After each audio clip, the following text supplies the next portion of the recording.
পৃথিবীর সবথেকে লাভজনক এবং বিনা পুঁজির ব্যবসা হলো দেহ ব্যবসা। আর এই দেহ ব্যবসাটা এতদিন আড়ালে হলেও এখন প্রকাশ্যে হচ্ছে।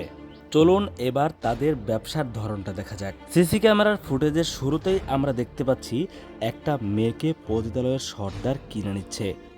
আর এই মেয়েটার মূল্য হচ্ছে মাত্র 50,000 টাকা। এই 50,000 টাকার বিনিময়ে সে তার নিজের দেহ বিক্রি করে দিচ্ছে।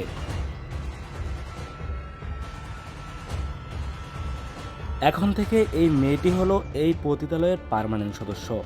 এখন তার সারাদিনের কাজ হচ্ছে বিভিন্ন সময় নতুন নতুন পুরুষকে নিজের দেহ বিলিয়ে দেওয়া। আর এভাবে সে তার নিজের স্বাধীনতা মাত্র 50,000 টাকায় বিক্রি করে দিল। হঠাৎ সেখানে একজন অল্প বয়সী কাস্টমার আসলো। 1,000 টাকার বিনিময়ে এমন একটা আস্ত মানুষকে সে কিছুক্ষণের জন্য ভোগ করবে। আসলে পতিতালয়ে মেয়েদেরকে কেন বিক্রি করা হয়, আর মেয়েরা কেন স্বেচ্ছায় সেখানে গিয়ে নিজের দেহ বিলিয়ে দেয়? আর সে কেমন ঘরে জন্ম নিয়েছে, যেই ঘরে তার বাবা মা তাকে দেখে শুনে রাখতে পারে না? মূলত বাড়ির অবাধ্য এবং বাবা মায়ের অসতর্কতার কারণেই এই ধরনের মেয়েদের সৃষ্টি হয়। এমন সময় আরও একজন কাস্টমার আসলো। পতিতালয়ের কাস্টমাররা মূলত সারাদিনের ইনকামের একটা অংশ এখানে এসে মজমাস্তি করেই দিয়ে দেয়। দেখুন, লোকটি তাকে 1,000 টাকা দেওয়ার পরেও তার মন ভরে না।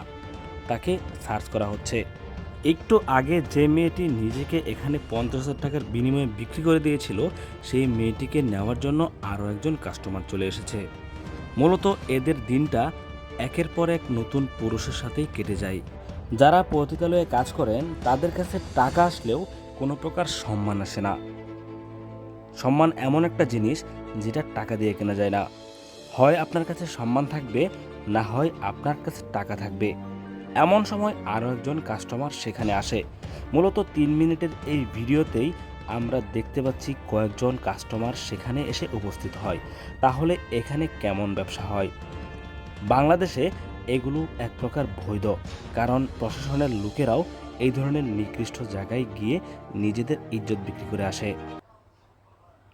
যেখানে আমাদের মুসলিম দেশে পতিতালয়ের মতো নিকৃষ্ট জায়গাগুলো নিষিদ্ধ হওয়ার কথা ছিল, আর সেটা কিনা এখন ওপেনেই ব্যবসা হচ্ছে। ভিডিওর এই পর্যায়ে একটা রহস্য ফাঁস করা হবে। দেখুন, একটু আগে যেই ব্যক্তিটি মেয়েটাকে এখানে 50,000 টাকার বিনিময়ে রেখে গিয়েছিল, আসলে আকাশি কালার গেঞ্জি পরা লোকটা এই মেয়েটির নিজের স্বামী। মানে নিজের বউকে দিয়ে এখানে দেহ ব্যবসা করানো হচ্ছে। অল্প কিছু সময়ের জন্য প্রতিদিন তাকে এখানে রেখে যাওয়া হবে, আর তাকে দিয়ে সর্দার ব্যবসা করিয়ে নেবে। মূলত এটাই হচ্ছে তাদের ব্যবসার মূল চুক্তি। প্রিয় দর্শক, আজকের এই ভিডিওটি একটা বাস্তব ঘটনার উপর ভিত্তি করে বানানো হয়েছে।